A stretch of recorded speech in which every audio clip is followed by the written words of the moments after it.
Hey there, crafty friends. It's Tina here from the Scrappin Rabbit blog. Thanks so much for stopping by the channel today.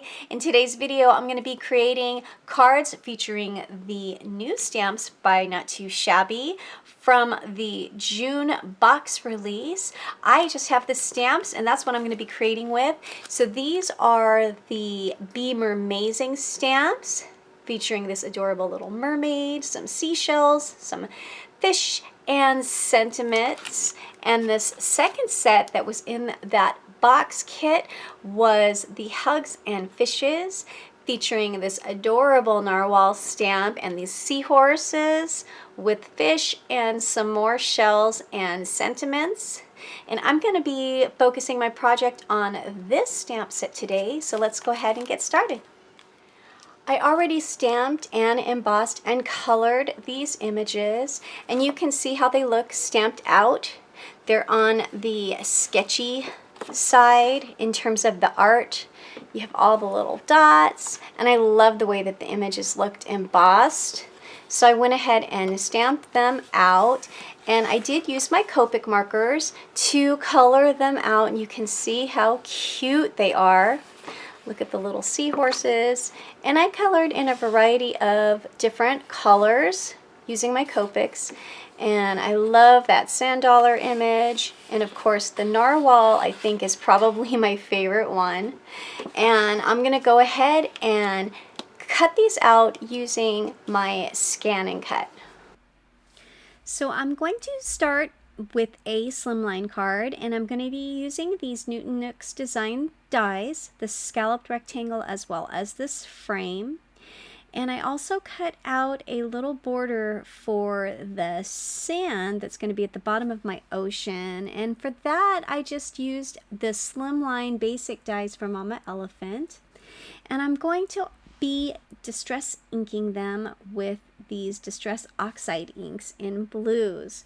So I'm just going to use these little magnets on my board here to hold my panel down. Now I did cut these layers out with Bristol Smooth cardstock, and I'm going to just use my little sponge applicators, my distress inker applicators, and quickly put on the ink.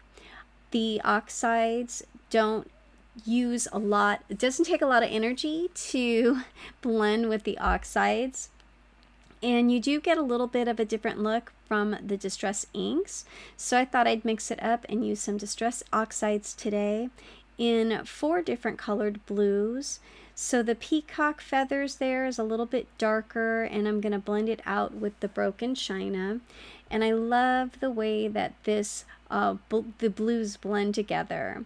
For the last color, I'm going to be using my favorite salvaged patina distress oxide ink, and then I like to go over it one more time just to add some more color and to smooth out the blend. Once I finish blending this panel, I'm going to move on to my next card, and this is an A2 size card, and I went ahead and cut out a couple of these scalloped frames from Gina Marie Designs, and I used a circle from the Hero Arts Infinity dies to cut out a partial circle with this repositionable sticker tape. This is going to create a mask for me to do my ink blending. I wanted to do an off-center circle, something a little bit different than a symmetrical circle in the center of the card, and so I'm going to put that sticker paper down, and as I said, it's going to be a mask for me to do my ink blending. I'm going to use the same blues as my previous card. I think I'm not using the peacock feathers though. So the dark to the light from the bottom to the top, and again blending with the distress oxide inks. Once I get all of my colors down, I'm going to use a stencil for my stash. This is a stencil from Gina Marie Designs, and it has a wave pattern. So using the magnets, I'm going to hold that stencil down and then go over the stencil using the same exact colors that I did for the initial blend. And that is going to give that wave pattern across the top, and I think it's going to look so cool for a backdrop for my stamped and colored images.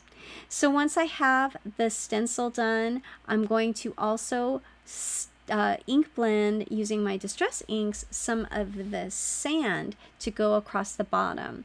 So this is that long portion for my slimline card, and then I'm also going to do a smaller piece for my A2 size card.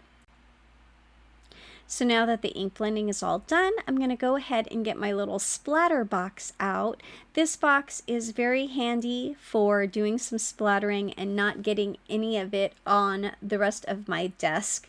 So I'm using just plain water to get some water spots on these blue inked panels, and then I also have some glimmer mist, and I love the way that this looks because it's really sparkly and it looks like little bubbles. So once I have that on my panels, I need to let them dry before I can glue anything to them. Now for my beachy sand, or the bottom of the sea sand I should say, I'm using some darker brown Distress inks to splatter across there just to give it some more texture. And once it's all dry, I can glue it all together, and I'm going to start by adding the sand to my frame, and I'm just going to glue that, and then the overhang I'm going to go ahead and trim with my scissors. And then now I can start figuring out where I'm going to put all of my little fish and coral and shells. So I'm going to go ahead and glue that framed piece to the center of my scalloped background. And I'm going to use some double-sided adhesive foam to pop up the fish, the seahorse, as well as the jellyfish. And once I have the foam on those pieces, I can figure out where the rest of the images are going to go. I'm going to use some liquid glue and then just go ahead and tuck those pieces under. That little tool there from my Cricut really helps to lift up some of the edges that I can tuck those other stamped images under. And I really like the little scene that's being created with all the little shells and the sea plants. That seahorse is definitely so adorable. And then I'm going to use some liquid glue to glue my panel onto my slimline card base. And then all that's left to do is to stamp and emboss my sentiment and add some embellishments. So I'm going to use some white embossing powder and heat it up, my heat tool up nice and hot. Once I get that melted, I'm just going to wipe off some of the powder that I use to keep that embossing powder from sticking everywhere, and I'll trim that down. So now I just got to figure out the placement for my sentiment, and I'm going to pop it up with some double-sided foam tape and get that adhered to the top of my panel. For some finishing touches, I went for some iridescent sequins, and I think that it adds the perfect touch because not only does it add a little shimmer to my card, but it also looks like some bubbles on there as well. So the sparkle marker is going to do a great job for that extra sparkle, and I added it to some of the creatures and the plants. So for my second card, I'm going to layer that frame to give it a little bit of dimension. I'm going to pull off that sticker repositionable sticker paper, and I have that nice circle background. Adding some glue to the little sand, the bottom of my ocean, and trimming that down. And now I just have to figure out where everything is going to go. A lot of times when I'm creating, I don't necessarily know exactly what I'm going to do, and I need to have all the pieces in front of me before I make the final decision. And that was the case with this card as well. I wasn't sure exactly what images I wanted to use, but I think that these all came together really well. So anything that's overhanging, I'm going to snip it with my scissors, and I'm just going to lay that frame over across the top of that panel, and I think that it's coming together so nicely. I'm going to let that dry, and once it is dried flat, I can trim off that excess. and stamp my sentiment. So I'm going to use my little stamped positioner tool there and some VersaFine black ink with some clear embossing powder. And again, heating my heat tool up nice and hot. I'm going to get that melted, and I really love the texture that that gives. So gluing this layer on to my A2 size card base.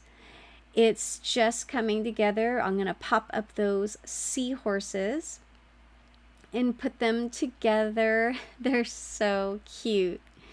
And once I have everything adhered, I'm going to add some more of those sparkly iridescent sequins. Again, they look like bubbles, giving it some sparkle as well as texture. Adding that sparkle marker again, and then I felt like it needed something more because there's a lot of white space on this card, and that's not something that I'm always too comfortable with. So I'm going to add some more of those sequins to the bottom and then use some of the Nouveau drops for the center of my sequins. So that completes my cards featuring the Hugs and Fishes stamp set. I want to thank you guys for stopping by. I hope you like this video. And until next time, everyone, happy crafting. Bye for now.